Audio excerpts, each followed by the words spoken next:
Isn't that right, you idiot?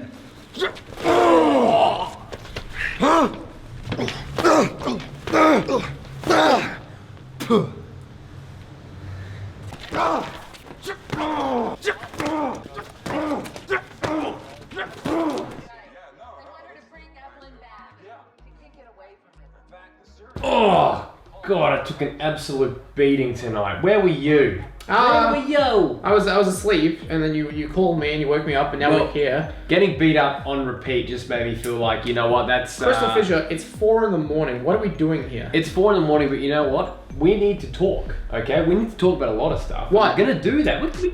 The roundup. Oh! Round 2 hasn't felt the same without us, you know... Sorry, it's been so long since we did a roundup. It's been 3 years since our last roundup. It feels like that. I forgot exactly what it was, but let me just get back into roundup character. Alright, here we go. Ready? Hello everyone, it's Nintendogen64 here, and welcome to the Week 2 Roundup, where we go over speedrunning action from the first half of Round 2 of the ISGP2. Oh. My name is Nintendogen64, this is CrystalFissure. I am CrystalFissure. Hello everyone, CrystalFissure here. Now let's just say something first. Let's get started off the bat. Alright. What do you got for me? The quality of matches that we have seen so far, both recorded and uploaded, have been nothing short of excellent. That's right. I think that everyone that has done a race, the races themselves, excellent quality, can't wait to go into them. However, everyone deserves one of these. That's right, a pat on the I'm going to say traps. Pat on the traps. Pat on the traps. But the output in terms of the amount of races actually recorded in 2 weeks, no. Bad. I think bad. It's time for heel Nintendogen64. Oh, no, we don't want that. To get on your cases, you people. You know, we said 2 weeks. In what reality, CrystalFissure, does 2 weeks equal 3 weeks? All right, Kenny Omega, calm down. Look, obviously, when you don't give a full deadline, and obviously people as well having busy lives and stuff, we understand that. Look, we full well knew that round 2 would not actually happen in 2 weeks. Yeah, absolutely not. The official deadline now is Sunday night. Yes. And you know, we understand it's not going to be busier, but we would have liked to have a few more matches to talk about. That's right. I mean, as it stands, we have some real crackers of races to talk about. Yeah, and honestly, guys, like it's going to be great. Like when this is all said and done, round 2, I genuinely believe, because as well not having AGDQ, people going away, and last time, we've got it a lot more, I think, succinct. Yes. So and like quality of races better. Competitors, you know, fantastic. And the other thing too is in the last one with the ISGP1, you know, if you got to round 2, you only had 1 race in round 2. Yeah. Like if you made it to round 2 and it was a blink and you missed at round 2 campaign. That's right. Having 3 races in round 2 makes it and that's very much reflective of some of these groups here, where you're seeing some of the matches that are done. Starting with, of course, Group Naito, the current IWGP champion, heavyweight champion, and Intercontinental champion. So in his namesake, we have, of course, Luke R44, Mr. Game Sending Ratchet 5, and Tooney. Yes. Tooney yet to do a race that is uploaded, but he has done one. Ratchet 5 has a win. Over Mr. Games. And we thought, okay, here we go. Now that match took about an hour and a half. The first one, it was actually, there was a void race. We did not upload it because it was literally the definition of a train wreck. And it will never see the light of day. That's right. It was finally happened. It was great. They did a bingo. I don't know. If Ratchet 5 could hear me talking during that run, maybe he would have... oh, exactly. Maybe it would have been better. That's right. It wouldn't have fallen on deaf ears. But we also, so Game Team has a loss, and we think, okay, Sandy's looking in trouble, right? Naturally, we're thinking Group A, I thought when Sandy lost to Ratchet 5, this is it. It's over for the game, Sandy. Yeah. Group A, again, Group A easy. So easy. Man. If you're in Group A, so you must suck. Yeah, except, no.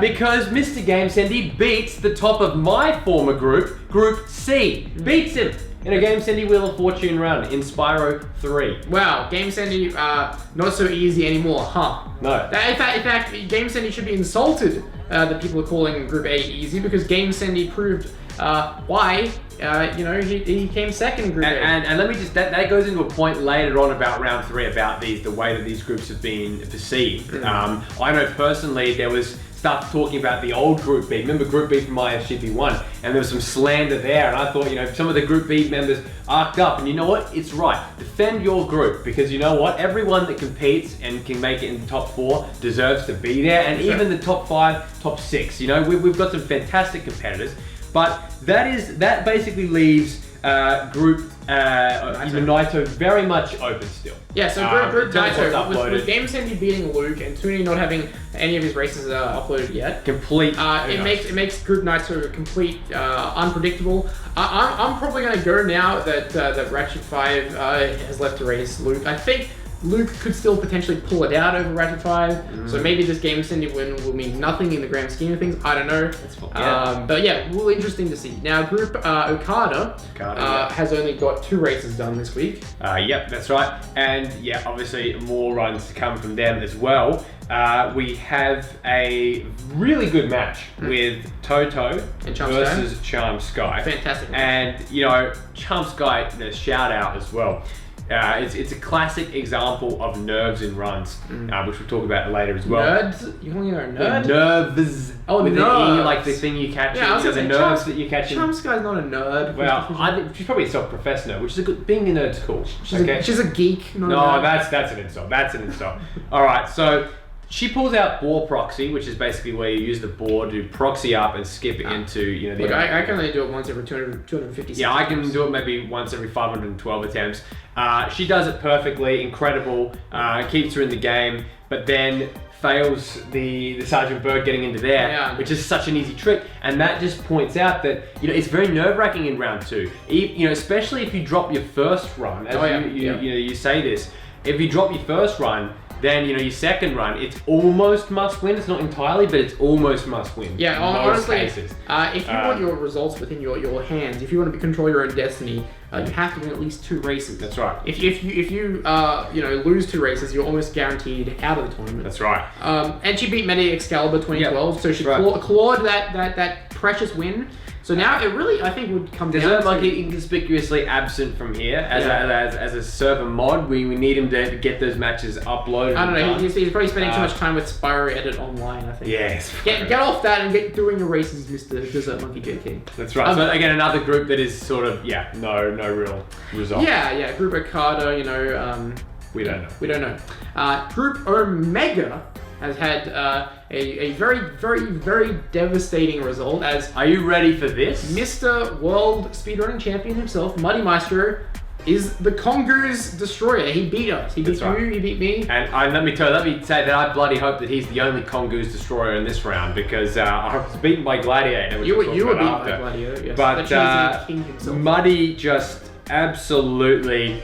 In 2 matches of his own making, which were randomized, but still he's just so good at those random races. He is the king. Yes. He is the own king of like those weird races like that. Yeah. I had literally one of my worst performances in history. Yep. Off the back of one of my better efforts in a losing effort to Tunisian King. Yeah. And you yourself.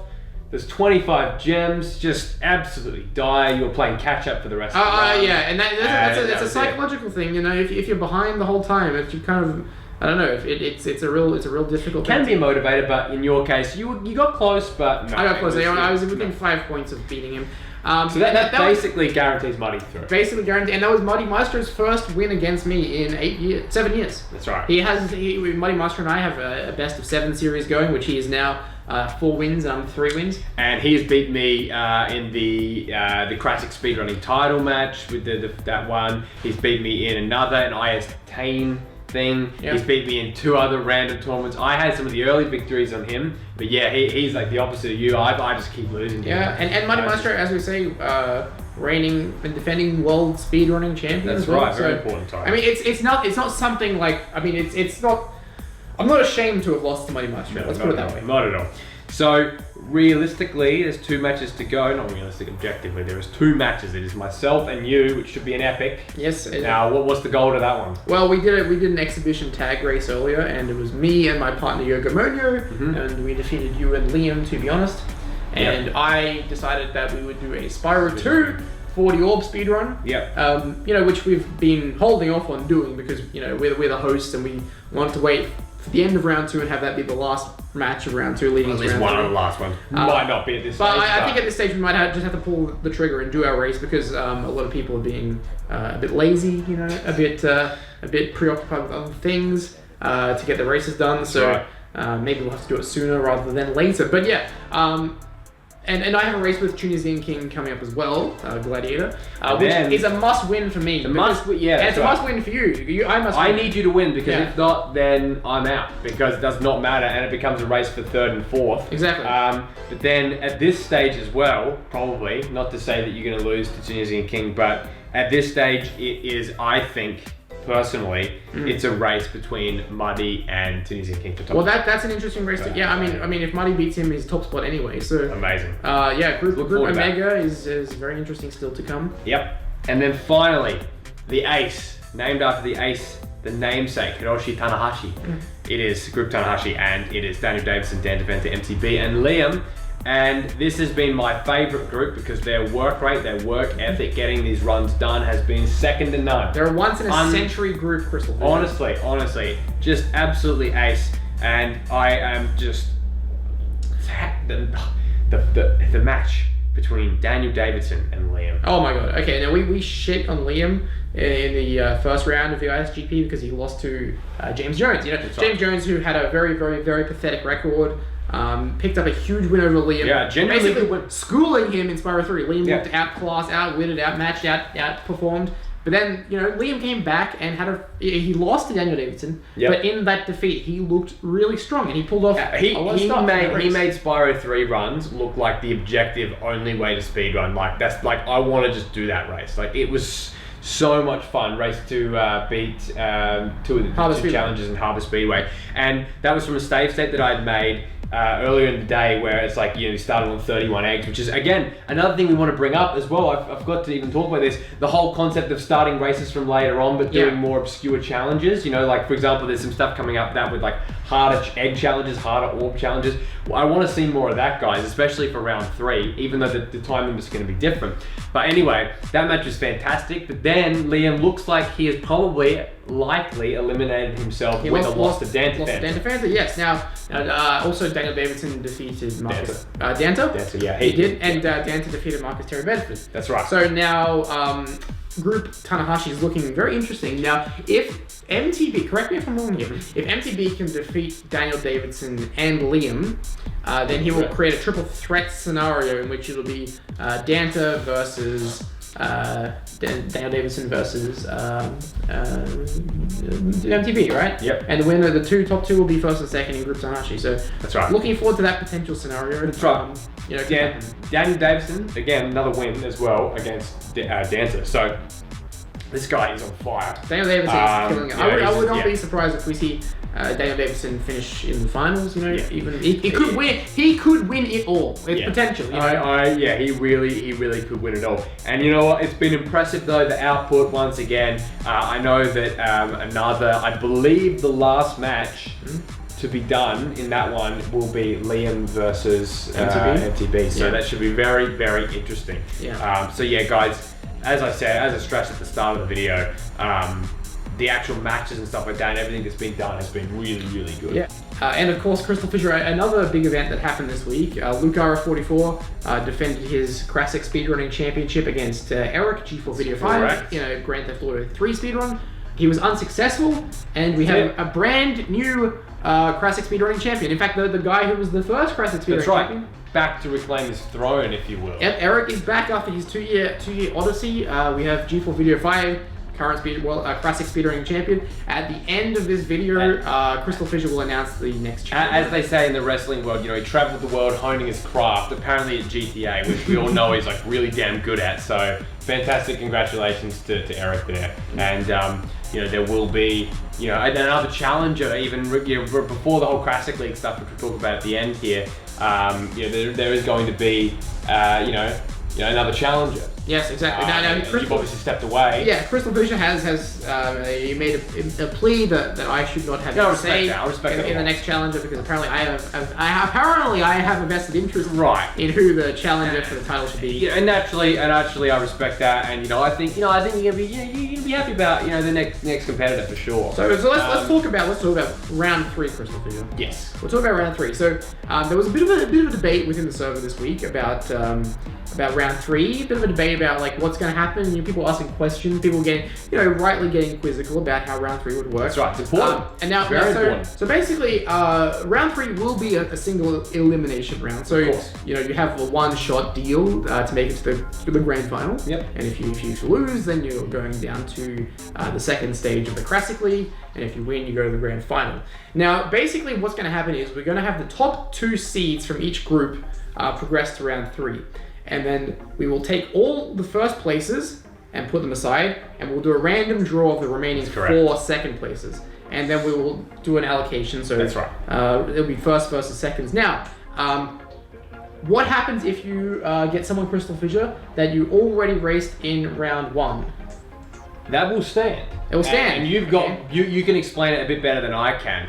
But people have sort of said, well, why is that? If you had a really tough run in, you know, your group, yes. Why should you have to face them again? Yes. And it's mainly due to a precaution of what would happen if, let's say, all of the group you know, top their groups, right? You know, like or everyone from you know, Group C got a first or second spot, basically. Exactly. Well, look. This is basically the way that we run this tournament. Round 1 was great, and we loved round 1. But because we're in round 2, your round 2 group, your round 2 position, your round 2 performance supersedes your round 1 performance. Okay, so no matter how great you did in round 1, if you came first in round 1, second in round 1, third in round 1, fourth in round 1, right? In round 3, that's irrelevant. That's right. Only your round 2 performance dictates your round 3 performance, okay? Not only that, remember is that when you face people in, let's say, like a round 1 match, you know, particularly, I don't know, an example like Daniel Davison, right, who had done a lot of shorter runs, Adam done a lot of shorter runs. When you're facing someone in round 3, it is going to be an epic race. We have not officially announced the time limits for round 3, but as you could infer, yes. it is going to be longer. You know, the stipulations are going to be longer than round 2, right? Exactly. So you are going to do, you know, a fairly significant race against your opponent, in which, in a classic example like Charm Sky not doing any glitches and now knowing glitches, people have either improved or gotten complacent, or one of the two. So it is going to be a completely different scenario. Exactly. And I know that a case can be made that round 1 groups were potentially unbalanced, and there is a case to be made if you want to. If you want to make that case, you can make it. I would disagree with you on that, and I would say that if you looked at the round 2 competitors, I would think everyone who made it to round 2 deserved to be there. Absolutely, and I mean, we've just highlighted it in the previous minutes how we had someone from Group A, you know, second place, beat a Group C top of the group, Luke, who is, you know, considered one of the best speedrunners in our community. So what does that say about Group A being easier? What does that say about Group C? What does it say about Group, you know, B?